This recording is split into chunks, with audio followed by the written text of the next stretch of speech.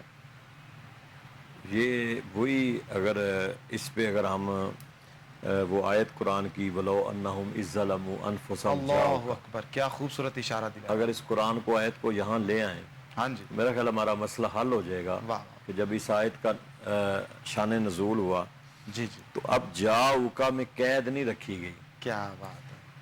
کہ صرف جاؤکا فی المدینہ, کہ آپ مدینے جائیں گے جس نے اپنی جانوں پہ ظلم کر لیا, تو مدینے جا کر پھر اللہ کے حضور میں وہ رسول دعا مانگیں گے, رسول اس کی سفارش کریں گے, لوجد اللہ تواب رحیم, اور اللہ تعالیٰ اسے معاف کر دے گا. اس میں جاؤکا فی المدینہ قید. سبحان اللہ سبحان اللہ. پھر سب ایک کالر ہمارے ساتھ موجود ہیں, ان کی کال سنتے ہیں اور دیکھتے ہیں کہ وہ کیا کہنا چاہتے ہیں. السلام علیکم. وعلیکم السلام. بھائی میرا نام معافیہ ہے اور میری شادی ہوئی تھی, تو میرے میاں کی پہلے شادی ہوئی تھی, اس کو اس نے ڈیورس دی, تو مجھے کہتے ہیں ڈیورس دے دیا. تو اب نا میرے 3 سال شادی کو ہو گیا, تو انہوں نے مجھے گھر سے نکال دیا. آج اس کا دوبارہ نکاح ہو رہا ہے, تو انہوں نے میرا سامان وغیرہ سارا کچھ یعنی دے دیا وہ تھا. تیسری شادی کر رہے ہیں یا جو پہلی بیوی تھی؟ چوتھی شادی کر رہے. اچھا, چوتھی شادی کر رہے ہیں. اور آپ کو طلاق دے دی انہوں نے یا ابھی دینی؟ یا نہیں, وہ میرا نکاح نامہ جو تھا نا وہ رجسٹر نہیں ہوا, تو قاری صاحب نے رجسٹر نہیں کیا. وہ کہہ رہے تھے ہم ادھر سے ڈیورس پھول ہے تو ہم نے آنا جانا ہے, تو ہم بھی ساتھ لے آئیں گے. تو پھر تو وہ رجسٹر نہیں ہوا میرا نکاح نامہ نا, تو انہوں نے کہا کہ ڈیورس دے دی. میں نے کہا میرے تک پہنچی نہیں ہے. تو انہوں نے نا لکھ کے پتہ نہیں گھر میں رکھیا کیا کیا نہیں, تو کہتے طلاق ہو گئی. مجھے, میں نے کہا آئی نہیں ہے میرے تک, تو میں بھی کیسے کہوں کہ میرے تک آ گئی. پھر میں گئی ہوں ادھر, دوبارہ مجھے چھوڑ گیا تو چوری چلا گیا. پھر میں اگلے دن اس کے گئی ہوں ادھر اپنے گھر, تو پھر 4-5 دن میں اپنے جیٹ کے گھر رہی ہوں. تو وہ کہتا تھا اپنے ابو کو بلاؤ تو دوبارہ نکاح کرتے. میں نے کہا مجھے طلاق ہوئی نہیں ہے, میرے تک پہنچی نہیں ہے. اچھا, تو میں اس میں ایک چیز بتائیے گا کہ اس نے پہلے اقرار کر لیا تھا کہ میں نے طلاق دیا آپ کا جو شوہر؟ ہاں جی, پہلی بیوی کو اس نے کہا تھا کہ میں نے آپ کے حوالے سے میں بات کر رہا ہوں. ہاں جی, مجھے کہہ رہا تھا, تو میں نے کہا میرے تک پہنچی نہیں ہے. نہیں, تو ایک دی ہے یا 3 دی ہیں؟ ایک دی تھی, تو میں نے بھی وہ وصول نہیں کی, نہ میں نے سگنیچر کیا, کچھ بھی نہیں کیا. چلیں یہ آپ مسئلہ بغور سنیے گا, انشاءاللہ پیر صاحب آپ کو بتائیں گے. جو آپ کی گفتگو سے میں یہ سمجھا ہوں کہ انہوں نے آپ کو ایک طلاق دی تھی لیکن آپ کو تحریری آپ کو نہیں دی, اور آپ کا جو نکاح نامہ ہے وہ بھی رجسٹر نہیں ہوا. نہیں ہوا. وہ پہلی بھی اس کی بیوی ایسے بھی نہیں چھوڑا, وہ نکاح پہ نکاح کرتے جا رہے ہیں اور بیوی چھوڑتے ہی جا رہے ہیں. وہ اس کے ابھی بچے ہوتے نہیں ہیں, تو محلے والے پوچھتے ہیں کہ بچے کیوں نہیں, تو وہ نا دوسروں کی بیٹیوں پہ نا نقص ڈال چلیں ٹھیک ہے, آپ ان کا نام بتا دیجئے, ان کی والدہ کا نام بتا دیجئے. اس کا نام محمد آدم ہے, اس کی والدہ کا نام اصغری بی بی ہے. ٹھیک ہے, چلیں. اچھا, یہ کنفرم ہے کہ ایک طلاق دی تھی, 3 نہیں تھی؟ نہیں, 3 نہیں دی تھی, ایک ہی تھی. میرے تک نہیں پہنچی یا نہیں پہنچی, لیکن آپ تک جو انہوں نے بات کی ہے کہ وہ ایک طلاق کی بات ہوئی تھی یا 3 کی؟ ایک کی, وہ ایک کی کہہ رہے ہیں کہ وہ کہہ رہا دوسری کہہ رہے ہیں, وہ پھر پتہ نہیں وہ کیا کہہ رہے ہیں. آپ ایسا کیجئے گا کہ کسی مفتی صاحب کے پاس جائیے گا. باقی ہم آپ کو جو آپ کی بات سمجھیں اس حوالے سے مسئلہ بتا دیتے ہیں, لیکن جو ہے وہ آپ نے بہترین حل یہ ہے کہ وہ آپ دونوں کو بٹھائیں گے اور بات کریں گے. جب ہم ابھی گفتگو کریں گے تو آپ کو آئیڈیا ہو جائے گا. نہیں, میں نے اس نے کہا تھا وہ اکیلا کیا ہے, تو اس نے مفتی صاحب سے بات کی ہے, تو اس نے اکیلے نے جا کے بات کی ہے. ٹھیک ہے, آپ ہماری گفتگو سنیے انشاءاللہ. پھر سب مسئلہ یہ ہے کہ ابھی خاتون تھی, انہوں نے نکاح کے حوالے سے کہا کہ ان کے جو شوہر ہیں انہوں نے پہلے بھی شادی کر رکھی ہے, ان کے ساتھ شادی کی ہے. ایک تو یہ ہے کہ انہوں نے نکاح نامہ جو ہے وہ رجسٹر نہیں کروایا. سیکنڈلی یہ ہے کہ وہ کہتے ہیں کہ میں نے آپ کو طلاق دے دی ہے, اور یہ کہتی ہیں کہ میرے تک طلاق موصول نہیں ہوئی ہے, میں نے طلاق قبول نہیں کی.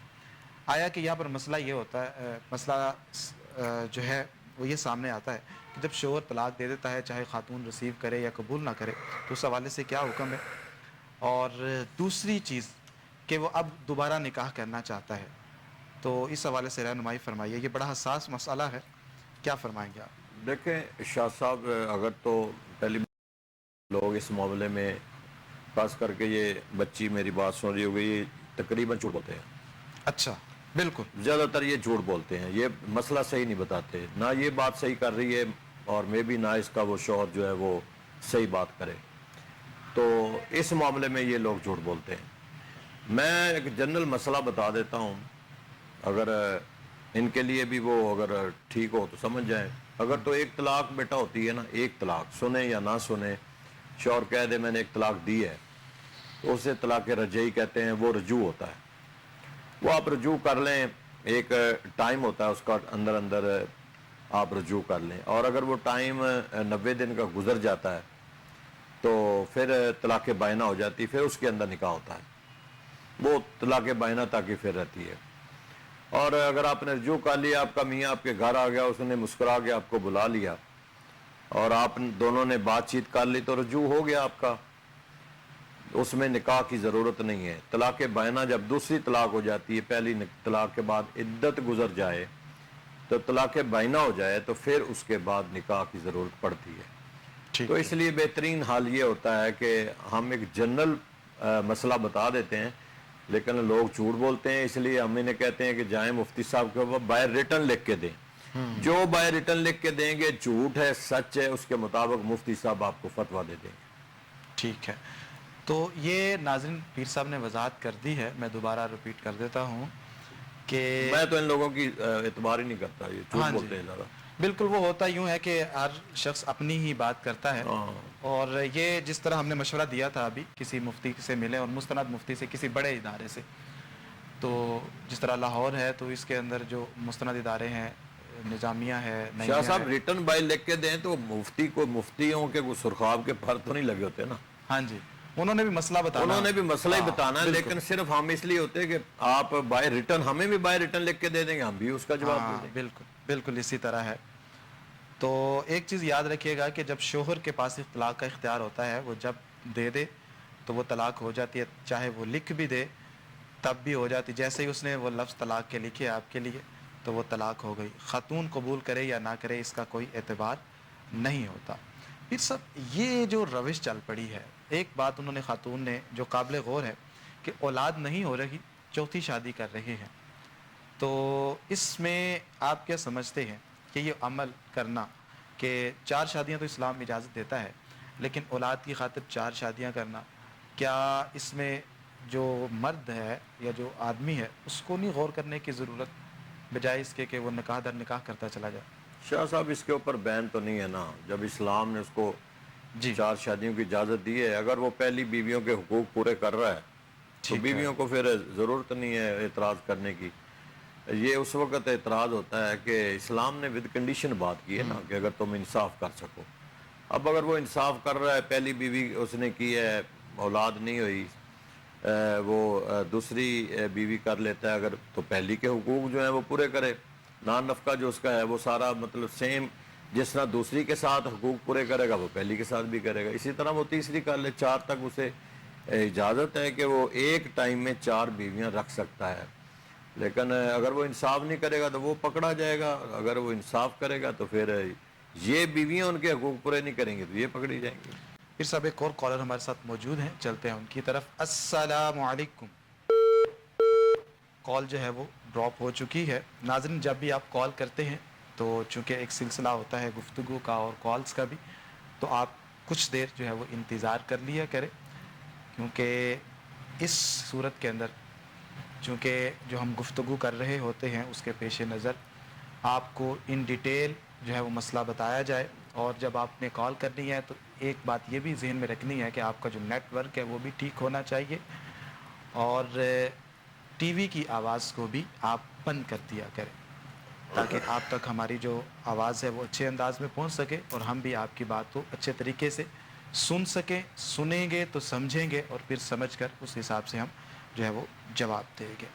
یہ سب یہ امور خانہ داری کے حوالے سے مزید رہنمائی فرمائیے کہ آپ نے جس طرح ابھی ذکر کر دیا ہے کہ شوہر کے پاس اختیار ہے، وہ 4 کر سکتا ہے، اور اگر وہ حقوق پورے کر رہا ہے، اگر حقوق پورے نہیں کر رہا تو اس حوالے سے کیا ہے؟ ابھی ایک کالر اور ہیں ہمارے ساتھ، ان کی طرف چلتے ہیں۔ السلام علیکم۔ وعلیکم السلام جی کون اور کہاں جی سے؟ سر، جی ہم سرگودا سے بول رہے ہیں۔ آپ کا نام؟ میرا نام جی عثمان ہے۔ جی عثمان، جی میرے بھائی کی شادی نہیں ہو رہی۔ کتنی ایج ہے ان کی؟ ان کی ایج ہے جی 33۔ پہلی شادی کر رہے ہیں؟ جی پہلی شادی ہے۔ کیا کام کرتے ہیں؟ وہ جی ادھر لاہور میں ہوتے ہیں، ٹھیک ایک ہے، فیکٹری میں کام کرتے ہیں۔ ٹھیک ہے، والدہ کا نام بتائیے۔ غلام عائشہ۔ چلیں آپ ہمارے ساتھ رہیے، ابھی آپ کو پیر صاحب بتاتے ہیں۔ پیر صاحب، موصوف کی شادی نہیں ہو رہی تو اس حوالے سے کیا کہیں گے؟ میرا بیٹا ایک تو 5 وقت کی نماز پڑھیں، اللہ کے حضور میں سجدہ ریز ہوں، اللہ سے دعا مانگیں، اپنے گناہوں کی تلافی معافی مانگیں، تھوڑا بہت صدقہ خیرات کرتے رہا کریں، اور ہر نماز کے بعد 11 دفعہ یا مومنوں یا رحیموں کی تسبیح، اگر پوری تسبیح پڑھ سکتے ہیں تو یہ بہت بہتر ہے آپ کے لیے، یا مومنوں یا رحیموں، اول آخر دروشی پڑھیں اور ہر نماز کے بعد ایک تسبیح پڑھیں، اس کے بعد اللہ کے حضور میں دعا مانگیں، اپنا مقصد اللہ کے حضور میں پیش کریں۔ میرے مالک کی طرف سے ہے، سارا کچھ اسی کے قبضہ اختیار میں ہے، ہم بتانے کے لیے بیٹھے ہیں، اور انشاءاللہ آپ کی شادی ہو جائے گی انشاءاللہ۔ تو محترم، یہ پیر صاحب نے آپ کو جو عمل بتایا ہے، آپ اس پر غور کیجئے، اس کو اپنی زندگی کا حصہ بنائیے، انشاءاللہ اللہ نے چاہا تو ضرور آپ کی مراد پوری ہوگی۔ ایک اور کالر ہمارے ساتھ موجود ہیں، چلتے ہیں ان کی طرف۔ السلام علیکم۔ وعلیکم السلام۔ جی کون اور کہاں سے؟ جی میں فضا بات کر رہی ہوں کشمیر سے۔ جی محترمہ، کیا کہنا چاہیں گے؟ جی میں نے MBBS کے لیے ٹیسٹ دینا ہے، تو ٹھیک وہ ہے، پوچھنا چاہ رہی ہوں کہ وہ میرے لیے بہتر ہوگا یا نہیں۔ ٹھیک ہے، آپ اپنی والدہ کا نام بتائیے۔ شاہین حیات۔ چلیں آپ ہمارے ساتھ رہیے، ہم آپ کو بتاتے ہیں۔ ویسے تو حقیقی علم اللہ کے پاس ہے، لیکن پیر صاحب کیا فرمائیں گے کہ ہماری بہن ہیں، وہ MBBS کا ٹیسٹ دینا چاہتی ہیں اور MBBS کرنا چاہتی ہے، وہ کہتی ہیں کہ میرے لیے اس فیلڈ میں آنا بہتر ہوگا یا نہیں ہوگا، کیا رائے ہے آپ کی؟ میرا بیٹا سب سے پہلے تو آپ کا میرٹ ہے، اگر تو سمجھتی ہیں کہ آپ کا میرٹ ٹھیک ہے، 90 سے اباؤ آپ کا میرٹ جا رہا ہے، تو پھر MCAT کا آپ دیں تیاری کر کے، بہت بہتر فیلڈ ہے، بچیوں کے لیے خاص کر کے بہتر فیلڈ ہے، تو آپ تیاری کریں، اور اس تیاری کے ساتھ ساتھ آپ نے سورۃ علم نشرہ کثرت سے پڑھنی ہے۔ 5 وقت کی نماز یقیناً پڑھتی ہوں گی، اور اس کو یقینی بنائیں، پڑھیں، اور سورۃ علم نشرہ زیادہ سے زیادہ پڑھیں، اور MCAT کی تیاری کریں، آپ کے لیے بہتر ہے۔ اور ایک اس کے ساتھ اچھی نیت بھی کر لیں، یہ بھی ضروری ہے کہ کوئی نہ کوئی اچھی نیت کر لیں کہ اگر میں اپنے مقصد میں کامیاب ہو گئی تو میں یہ ایک نیک کام کروں گی، جو بھی آپ کو اچھا لگے، کوئی مقصد آپ کا بڑا ہے، ہماری دعائیں ہیں آپ کے لیے، اور اسی طرح کے جو کام ہیں جن سے لوگوں کی خدمت ہو سکے، خدمت خلق ہو سکے، مخلوق کا بھلا ہو سکے، ان شعبہ جات کو اختیار کرنا چاہیے، ہماری دعائیں بھی ہیں، اور یہ آپ کے لیے انشاءاللہ العزیز بہتر ہوگا۔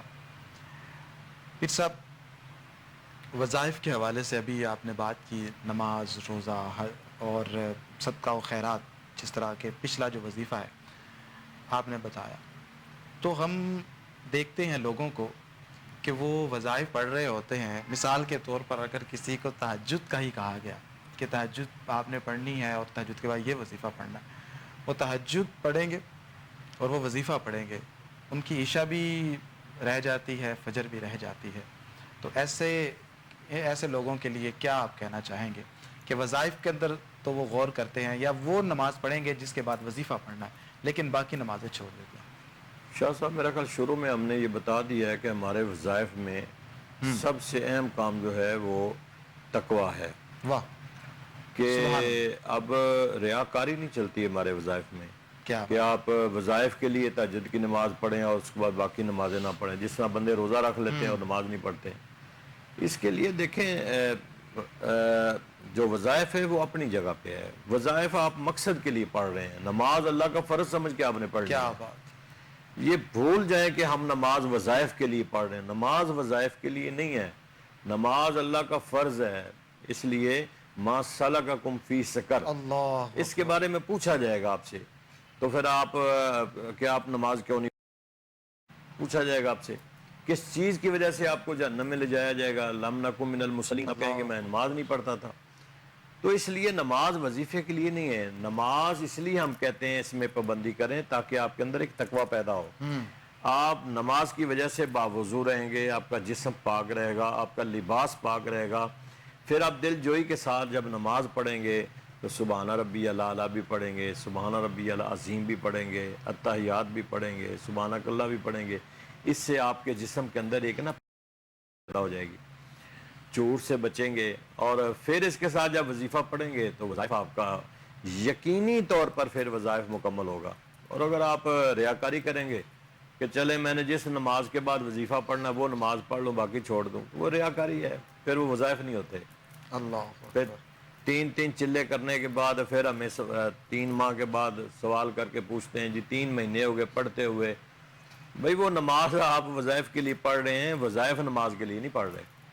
کیا بات. تو اس لیے نماز علیحدہ ہے, وہ فرض ہے. وہ آپ وظیفہ نام بھی پڑھیں تو نماز پڑھے, مت یہ کہیں کہ میں نے وظیفے کے ساتھ اس کو اٹیچ کر دیا. نہیں, وظیفہ نام ہی پڑھیں, خالی نماز بھی پڑھتے رہنا تو میرا خیال ہے کہ اس نماز پڑھنے سے ہی آپ کے کام ہو جائیں گے. سبحان اللہ سبحان اللہ. جب پیر صاحب وظائف کے حوالے سے ہم نے یہ سن رکھا ہے, ایک اصطلاح ہے کہ کچھ وظائف جو ہیں ان کی تاثیر سرد ہوتی ہے, کچھ گرم ہوتی ہے. یہ کیا چیز ہے, یہ تو ہمیں بتائیے. یہ ہوتی ہے جی, وظائف کے اندر تاثیر ہوتی ہے, جلالی ہوتی ہے, جمالی ہوتی ہے. کچھ وظائف گرم ہوتے ہیں, کچھ وظائف گرم وظائف کا کیا مفہوم کیا ہے؟ یہ پڑھائی ہوتی ہے کہ مطلب آپ اس کی وجہ سے طبیعت کے اسی اندر لیے تو ہم کہتے ہیں نا کہ کثرت سے دروشی پڑھا کرے, اچھا تاکہ وہ اس کی جو حلاوت ہے, اس کی حرارت ہے, اس کی گرمی حدت جو ہے وہ کم از کم دروشی کی برکت سے اس کی ٹھنڈک رہے. کوئی بھی آپ دیکھ لیں عربی ویسے ہی گرم ہوتی ہے. اچھا. ہاں, تو وظائف پڑھنے سے اپنا حدت تو پیدا ہوتی ہے. ٹھیک ہے.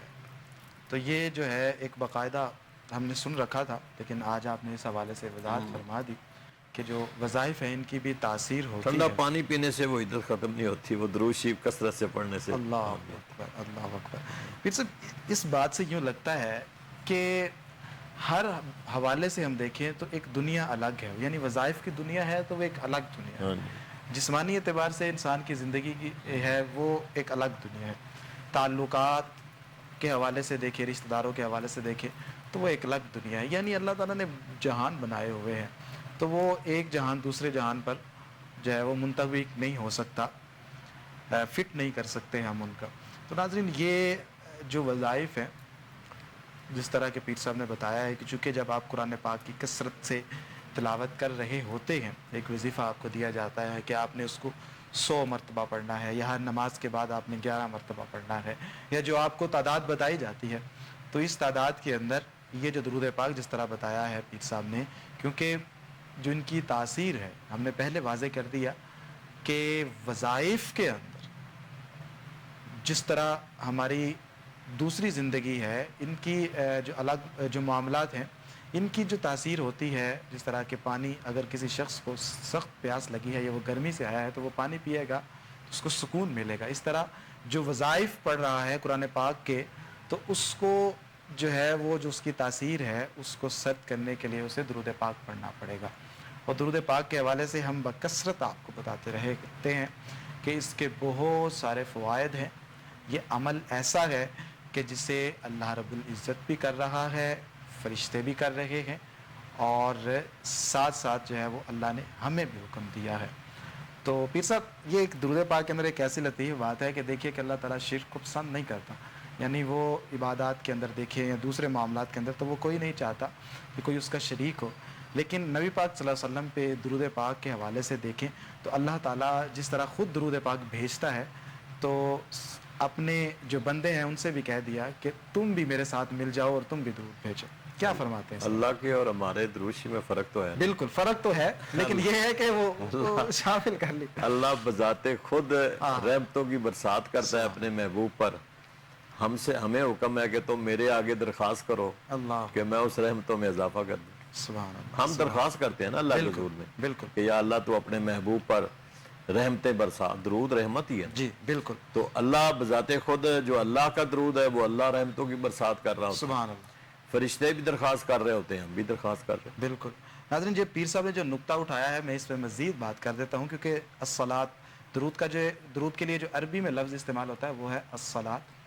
تو یہ 3 معنوں کے لیے استعمال ہوتا ہے. اگر اس کی نسبت اللہ کی طرف ہو تو وہ نزول رحمت ہوتا ہے جس طرح پیر صاحب فرما رہے تھے, اور اگر اس کی نسبت فرشتوں کی طرف ہو تو وہ استغفار ہوتا ہے, اور اگر بندوں کی طرف ہو تو وہ دعا ہوتا ہے. تو پیر صاحب اس پیرائے کے اندر یہ بتا رہے تھے کہ ہم جو پڑھیں گے وہ دعا ہوگی, اور اللہ تعالیٰ جو ہے وہ جو پڑھے گا وہ نزول ہے, جو اللہ تعالیٰ بھیجے گا. یہ بھی ایک لفظ کے اندر فرق ہونا چاہیے, کیونکہ اکثر پیر صاحب یہ لوگ کہہ دیتے ہیں کہ اللہ تعالیٰ درود پڑھتا ہے. تو اس حوالے سے رہنمائی فرما دیجئے کہ یہ جو اللہ تعالیٰ کے لیے جو لفظ بولا جاتا ہے, کچھ لوگ کہہ دیتے ہیں پڑھنا یہ لفظ زیادہ بہتر ہے یا بھیجنا زیادہ بہتر ہے. تو اللہ تعالیٰ جو ہے وہ رحمتوں کا نزول فرما رہا ہوتا ہے, اللہ تعالیٰ رحمتیں بھیج رہا ہوتا ہے. تو فرق ہے, رحمت پڑھی تو نہیں جاتی, بھیجی جاتی ہے. ہاں بالکل بالکل. کیسا خوبصورت اور لطیف نقطہ پیر صاحب آپ نے ارشاد فرما دیا کہ رحمت جو ہے وہ بھیجی جاتی ہے, پڑھی نہیں جاتی. تو اللہ تعالیٰ حضور کی طرف رحمتیں جو ہے وہ بھیج رہا ہوتا ہے, اور ہم اللہ کے حضور دعا عرض کر رہے ہوتے ہیں. لیکن یہ ایک وصف ایسا ہے, یہ ایک عمل ایسا ہے کہ جو اللہ تعالیٰ کو انتہائی محبوب ہے. پھر صاحب محبوب اللہ اور اس کے رسول کا بننے کے لیے ہمیں کیا کرنا چاہیے؟ دیکھیں اللہ تعالیٰ سب سے زیادہ تو جو علماء فرماتے ہیں اور ہماری کتابوں میں 2 چیزیں ہیں, ایک نماز ہے اور ایک قرآن ہے. نماز بھی اللہ کے مطلب ہے کہ قریب کرتی ہے, اور قرآن پاک چونکہ اللہ کا کلام ہے اس لیے جب اللہ کے قرب میں جانا ہوتا ہے تو نماز پڑھتے ہیں, اللہ سے ہم کلام ہونا ہوتا ہے قرآن پڑھتے ہیں. یہ 2 چیزیں جو ہیں یہ اللہ کے بالکل انسان قریب ہو جاتا ہے. اور جس طرح نوافل کی کثرت ہے, نوافل کے ساتھ پھر اللہ تعالیٰ کا قرب مل جاتا ہے انسان کو. اسی طرح پھر سرکار کے قریب ہونے سے کہ سرکار کی روایات موجود ہیں, کثرت سے درود شریف پڑھنا چاہیے. ماشاءاللہ. کہ یہ ایک درود شریف کثرت سے پڑھنا بھی ایک محبت کی علامت ہے. من احب شیئا فاکثر ذکرہ, کہ جس چیز سے محبت ہوتی ہے انسان کو پھر وہ کثرت سے اس کا ذکر کرتا ہے. تو کثرت سے جب سرکار پر درود شریف پڑھیں گے تو یہ ایک محبت ہے. سبحان اللہ. پھر صاحب عرفان محمود صاحب ہیں, ان کا تعلق گجرانوالہ سے ہے. تو انہوں نے کاروبار میں برکت کے حوالے سے پوچھا ہے کہ کافی عرصہ ہو گیا ہے ان کا جو کام ہے وہ اچھا نہیں چل رہا. پہلے کاروبار کرتے تھے تو کاروبار بند ہو گیا, پھر جاب کے حوالے سے انہوں نے سوچا تو جاب بھی جو ہے وہ انہیں نہیں مل رہی. تو کیا پڑھیں, وہ کیا عمل کریں؟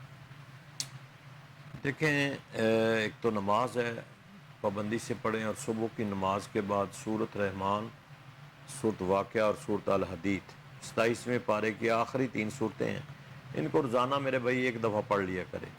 رزق کے لیے ہے, کاروبار کے لیے ہے, جاب کے لیے ہے, یہ ہر معاملے کے لیے. سورۃ رحمان, سورۃ واقعہ اور سورۃ الحدید یہ تقریباً آدھا سپارہ بنتا ہے. اس کو صبح کی نماز کے بعد روزانہ پڑھا کریں, انشاءاللہ آپ کے معاملات ٹھیک ہو جائیں گے. یہ کچھ سوالات آئے ہیں تو اس حوالے سے بھی ہم ڈسکس کریں گے. منال فاطمہ ہیں, ان کا تعلق لاہور سے ہے, رشتے کے حوالے سے پریشان ہیں, تقریباً کوئی 27-28 سال ایج ہو چکی ہے, جاب کرتی ہیں لیکن رشتہ نہیں مل رہا. تو کیا فرمائیں گے ان کے لیے؟ دیکھیں میرا بیٹا, اللہ تعالیٰ آپ کے لیے آسانیاں پیدا فرمائے. نماز پڑھیں اور نماز عشاء کے بعد سورۃ ملک پڑھا کریں. روزانہ ایک معمول بنا لیں کہ 5 وقت کی نماز ضروری ہے, فرض ہے, لیکن عشاء کی نماز پڑھ کر مصلی پہ بیٹھ کر سورۃ ملک یعنی 29ویں پارے کی پہلی سورت, اس کو آپ روزانہ پڑھیں اور اس کے بعد اللہ کے حضور میں دعا مانگیں. انشاءاللہ بہت جلد اللہ تعالیٰ بہتر اسباب پیدا فرما دے گا. ماشاءاللہ. محترمہ, یہ جو آپ کو وظیفہ بتایا گیا ہے آپ نے اس کو باقاعدگی کے ساتھ پڑھنا ہے. انشاءاللہ اللہ رب العزت اس کی برکت سے آپ کی جو مراد ہے وہ پوری فرمائے گا. لیکن ساتھ ساتھ اس کے جو نماز ہے وہ آپ نے ضرور پڑھنی ہے. پھر صاحب اسما فاطمہ ہیں, اپنی بیٹیوں کے حوالے سے پوچھا ہے کہ امیمہ ہے ایک کا نام اور ایک کا نام انیسہ ہے. تو کیا فرماتے ہیں کہ وہ یہ پوچھ رہی ہیں کہ ذہنی طور پر وہ کمزور ہیں، ویک ہیں، اور صحت کے اعتبار سے بھی، تو کچھ ان کو بتائیے وظیفہ پڑھنے کے لیے کہ جس سے ذہنی اعتبار سے بھی، مطلب گفتگو کے اندر لکنت ہے، تو اس طرح کے جو معاملات ہیں کیا پڑھنا چاہیے، انہیں کیا وظیفہ پڑھیں؟